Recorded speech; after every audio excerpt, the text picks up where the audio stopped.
ভালোবাসা দিয়ে যা জয় করা যায়, কঠোরতা দিয়ে তা পারা যায় না। ভালোবাসা দিয়ে আপনি যেটা করতে পারবেন, কঠোরতা দিয়ে কখনো সেটা করতে পারবেন।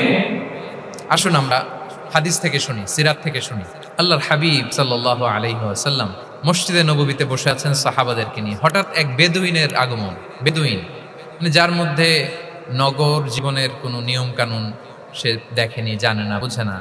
সিভিলাইজেশন বলতে যেটা বুঝি, ভদ্রতা, কার্টিসি, ম্যানার, এটা সে শিখেনি। এরকম এক বেদুইন অনেক দূর পল্লী থেকে মদিনার মসজিদে নববীতে এসেছে, কিন্তু সে ইসলাম ধর্ম গ্রহণ করেছে, মুসলিম। তো মসজিদে ঢুকে সে 2 রাকাত নামাজ পড়তেছে। এসে যে রাসূলকে সালাম দিবে, কথা, ওই কার্টিসিটাও নাই। রাসূল সাল্লাল্লাহু আলাইহি ওয়াসাল্লাম বসা ওইদিকে, সাহাবাদের নিয়ে সে তার মতো এসে এক জায়গায় মসজিদের সাথে তার উট বেঁধে সে 2 রাকাত নামাজ পড়ে দোয়া করতেছে আল্লাহর কাছে। কি দোয়া জানেন? দোয়ার মধ্যেও কাটিসি নেই। দোয়াতে বলে, ইয়া আল্লাহ, আল্লাহুম্মা আরহামনি ওয়ারহাম মুহাম্মাদা ওয়ালা তারহাম মা'ানা আহাদা।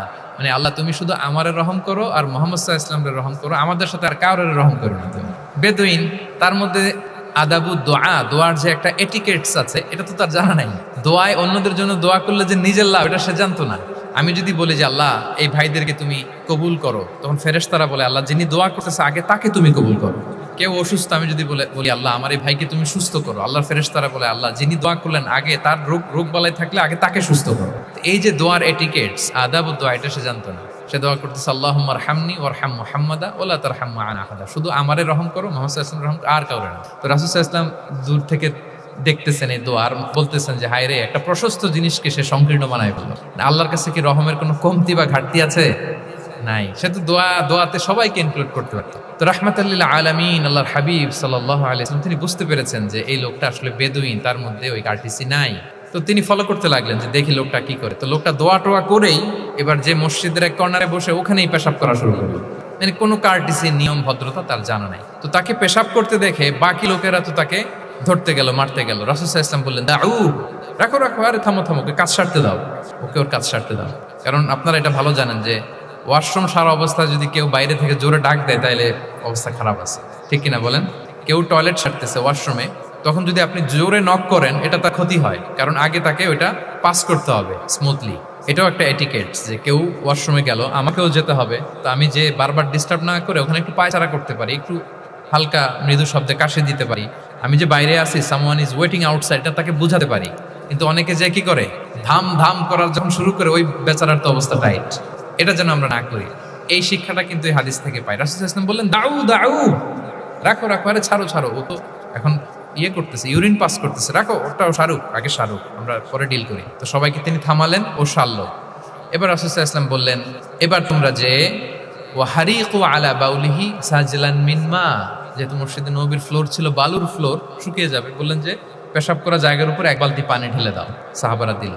আর এই বেদুইন লোককে রাসূল সাল্লাল্লাহু আলাইহি ওয়াসাল্লাম কাছে টেনে নিলেন, যে তাকে খুব ভালোবাসা দিয়ে বললেন, কি অবস্থা তোমার, কোত্থেকে আসছো, সব খোঁজ খবর নিয়ে বললেন যে তুমি যে এইখানে নামাজ পড়লা, এরপরে আবার এই কাজটা সারলা, তুমি কি জানো এইখানে আল্লাহর জিকির করা হয়, এটা আমাদের ইবাদতগাহ, এখানে আমরা রবের জিকির করি, তার কাছে ফরিয়াদ করি, সবাই মিলে, এই কমিউনিটির সবাই এখানে আসে, এই কমিউনিটির, মদিনার কমিউনিটির সবাই মিলে, নারী পুরুষ নির্বিশেষে আমরা এসে এখানে আল্লাহর কাছে ফরিয়াদ করি, দোয়া করি, ইবাদত করি, কোরআন তেলাওয়াত করি, এটা আমাদের ইবাদতগাহ। এইখানে কি এমন কাজটা করা তোমার ঠিক হলো? সে তো লজ্জায় কাচুমাচু হয়ে রাসূল সাল্লাল্লাহু আলাইহি ওয়াসাল্লামের কাছে ক্ষমা চাইতেছে। সুবহানাল্লাহ। একটা কঠিন পরিস্থিতিকে ভালোবাসা দিয়ে রাসূল সাল্লাল্লাহু আলাইহি ওয়াসাল্লাম কোথায় নিয়ে যেতেন, এটাকে পুরো হিস্ট্রি পাল্টে দিতেন, সিনারিও পাল্টে দিতেন। সাহাবারা অবাক হলো, তারাও শিখলো যে না, এরকম করা যাবে না। তখন তাকে এইভাবে ডিল করলেন। আর সাহাবারা যারা রাগারাগি করেছিল, সাহাবীদেরকে রাসূল সাল্লাল্লাহু আলাইহি ওয়াসাল্লাম বললেন, ফা ইন্নামা বুইসতুম মুয়াসসিরিন ওয়া লাম তুবআসু মুআসসিরিন, মনে রাখো তোমরা সহজপন্থী হয়ে প্রেরিত হয়েছো, তোমরা কঠিন কট্টরপন্থী হয়ে, জটিলপন্থী হয়ে প্রেরিত হও নাই।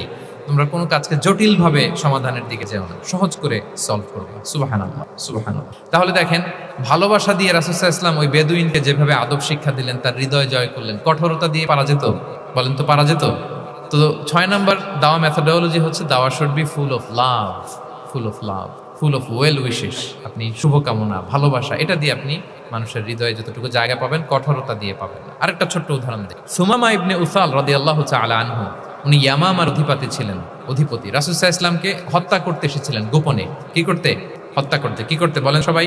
হত্যা করার জন্য এসেছে। কিন্তু দুর্ভাগ্যক্রমে হত্যা করতে এসে সে ধরা পড়ে গেছে সাহাবীদের হাতে, হত্যা করতে পারে নাই সুমামা ইবনে। তো সাহাবীরা তাকে ধরে মসজিদে নববীর পিলারের সাথে বেঁধে রাখে, বেঁধে রাসূল সাল্লাল্লাহু আলাইহি ওয়াসাল্লামকে ডাকে। তারা বলল যে ইয়া রাসূলুল্লাহ, দেখেন ইয়ামামা থেকে আসছে সুমামা ইবনে উসাল আপনাকে হত্যা করবার জন্য, তাকে আমরা ধরে ফেলেছি, আমরা বেঁধে রেখেছি। রাসূল সাল্লাল্লাহু আলাইহি ওয়াসাল্লাম তার কাছে যে তার খোঁজ খবর নিলেন প্রথম দিন এবং তার সামনে যথারীতি তাওহীদ এবং রিসালার দাওয়াত দিলেন।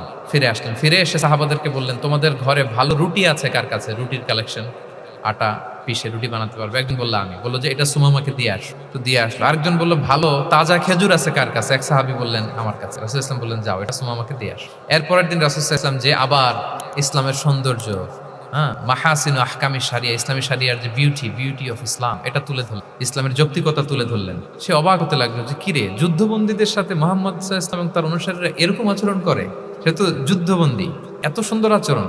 তাকে আবার ইসলামের সুশীতল বাণীগুলোর প্রতি আহ্বান করে রাসূল ইসলাম বাড়িতে এসে এবার নিজের যে উট আছে, উটকে যে পালে, সে রাখালকে বললো তুমি উটের দুধ দহন করে তাকে কিছু দুধ দিয়ে আসো। সুবহানাল্লাহ। আসছিল রাসূল ইসলামকে কি করতে, হত্যা করতে। তো তাকে ওটের গরম দুধ দিয়ে আসা হলো, সে পেট ভরে খেলো। তৃতীয় দিন এবার রাসূল ইসলাম যে ইসলামের যে ভবিষ্যৎ, ইসলাম মানলে যে জান্নাতে থাকা যাবে, এগুলো সব বললেন এবং তাকে আরো অনেক মেহমানদারি করলেন, আপ্যায়ন করলেন। 3 দিন যখন রাসূল ইসলাম ইসলামকে তার সামনে এভাবে প্রেজেন্ট করলেন, আপ্যায়ন করলেন, ভালো আচরণ দেখালেন, সে অবাক হয়ে গেল। আল্লাহ তাআলা তার হৃদয়টাকে নূর দিয়ে আলোকিত করে দিলেন। 3 দিন পর রাসূল ইসলাম সাহাবীদেরকে ডেকে বললেন যাও, সুমামা ইবনে উসালের হাত পাগুলো যে রশি দিয়ে বেঁধে রেখেছো ছেড়ে দাও, রশিগুলো খুলে দাও। সাহাবারা বলেন কি ইয়া রাসূলুল্লাহ, সে তো খুনি, সে সুযোগ পেলেই তো অ্যাসাসিনেট করতো, তার রশি, হাতের রশি খুলে দিত আপনাকে মেরে ফেলবে।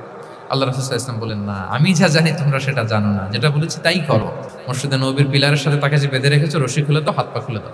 আল্লাহর হাবিব সাল্লাল্লাহু আলাইহি ওয়াসাল্লামের নির্দেশ মোতাবেক সাহাবারা ওনার হাত খুলে দিলেন, পা খুলে। সুমামা ইবনে উসাল কারোর সাথে কথা না বলে তার বাড়ি তো ইয়ামামা, সেখানেও ফিরে গেলেন না, অন্য কোনো শহরেও গেলেন না। তিনি মদিনা থেকে অনতি দূরে একটা খেজুরের বাগান আছে, ওখানে কুয়া আছে, উনি যে ওই কুয়ার পানি দিয়ে গোসল করলেন।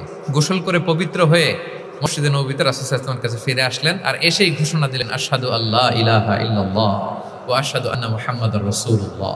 সুবহানাল্লাহ। তিনি বলেন যে আমি সাক্ষ্য দিচ্ছি আল্লাহ ছাড়া কোনো ইলাহ নেই, আরো সাক্ষ্য দিচ্ছি যে মুহাম্মদ আপনি আল্লাহর প্রেরিত বান্দা এবং রাসূল। এবার তিনি বললেন মুহাম্মদ, আপনার চেহারার চাইতে অপছন্দের চেহারা পৃথিবীতে আর দ্বিতীয়টা আমার কাছে ছিল না, কিন্তু আজকের পর থেকে আপনার চেয়ে প্রিয় চেহারা, আপনার চেহারার চেয়ে প্রিয় কোনো চেহারা আমার কাছে আর নাই।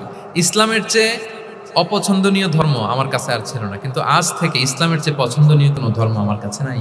মদিনার চেয়ে অপছন্দের শহর আমার কাছে ছিল না, তো আজ থেকে মদিনার চেয়ে কোনো প্রিয় শহর আমার কাছে নাই। উনি গমের বড় ডিলার ছিলেন, গম ব্যবসা করতেন। উনার থেকে গম নিয়ে মক্কায় মুশরিকরা চলতো। তিনি ঘোষণা দিলেন আজকে থেকে আমার এলাকার কোনো গম মক্কায় যাবে না। এবার মক্কাবাসী পড়ছে বিপদে, গম ছাড়া তো তারা খেতেও পারবে না। তারা আল্লাহর হাবিব সাল্লাল্লাহু আলাইহি ওয়াসাল্লামের কাছে চিঠি লিখে পাঠালেন যে মুহাম্মদ, তোমার এই যে নতুন অনুসারী, সে যদি গম না দেয় আমাদের তো অবস্থা খারাপ, তুমি দয়া করে গমের সাপ্লাই আবার যাতে সে চালু করে তুমি একটু বলে দাও। আল্লাহর হাবিব সাল্লাল্লাহু আলাইহি ওয়াসাল্লাম আবার সুমামা ইবনে উসালকে বলে দিলেন, আবার সে সাপ্লাই চালু করলো। সুবহানাল্লাহ, আলহামদুলিল্লাহ। এবং তিনি প্রথম তালবিয়া পাঠ করে উমরা করেছিলেন। তাহলে দেখেন, আসলো খুনি হয়ে, আসলো কি হয়ে, খুনি হয়ে, আর ফিরে গেল নবী প্রেমিক হয়ে। সুবহানাল্লাহ। এটা কিভাবে সম্ভব হয়েছে? রাসূল সাল্লাল্লাহু আলাইহি ওয়াসাল্লামের উদারতা, ভালোবাসা। তাহলে আপনি যদি দাওয়ার কথা বলেন আমাকে, দাওয়া should be full of love. কারণ ভালোবাসা দিয়ে যা জয় করা যায়, কঠোরতা দিয়ে সেটা পারা যায়। 7 নাম্বার হচ্ছে, 7 নাম্বার, রাসূল সাল্লাল্লাহু আলাইহি ওয়াসাল্লাম যদি কাউকে কারেকশন করতে চাইতেন, কখনো তাকে অপমান করতেন না, অন্যের সামনে তার নাম নিতেন না, নাম না নিয়ে তাকে শুধরে দিতেন। এটা দাওয়ার আরেকটা মেথডোলজি। কেউ কোনো ভুল কাজ করলে তার নাম ধরে অন্যের সামনে লজ্জিত করতেন না। আমরা কিন্তু অনেক সময় করি না, অন্যের সামনে মানুষকে কারেক্ট করি, এটা ঠিক না। The way he use to correct others, আপনি যদি সিরাতের দিকে তাকান কিভাবে উনি অন্যকে কারেকশন দিতেন, নাম উল্লেখ করতেন না। আমরা এটা অনেক ভুল করি। আমি এই জন্য খুব দুঃখিত এবং লজ্জিত। আমাদের দাওয়া অঙ্গনে আপনি ইউটিউব খুললে দেখবেন যে অনেক দায়ীরা, এক দায়ী আরেক দায়ীকে তুচ্ছ-তাচ্ছিল্য করছে, তার নাম নিয়ে তাকে ছোট করা, তাকে খারিজ করা, তাকে নাকচ করা, সে জাহান্নামী, সে কাফের, সব ইসলামের ঠিকাদারি উনি একা নিজে নিয়ে বসে আছে, আর বাকি যা আছে সব খারিজ। এইটা রাসূল সাল্লাল্লাহু আলাইহি ওয়াসাল্লামের দাওয়ার সাথে যায় না। বরং কেউ যদি কোনো ভুল কিছু বলে, ভুল করে, আপনি যদি মনে করেন যে না তার এটা ভুল, আমারটা সঠিক, তো আপনার নিয়ম হচ্ছে আপনি সঠিকটা প্রচার করা। তাহলে কেউ যদি ভুল করে থাকে তারও টনেক নড়বে, বাকিরাও সঠিকটা জেনে যাবে।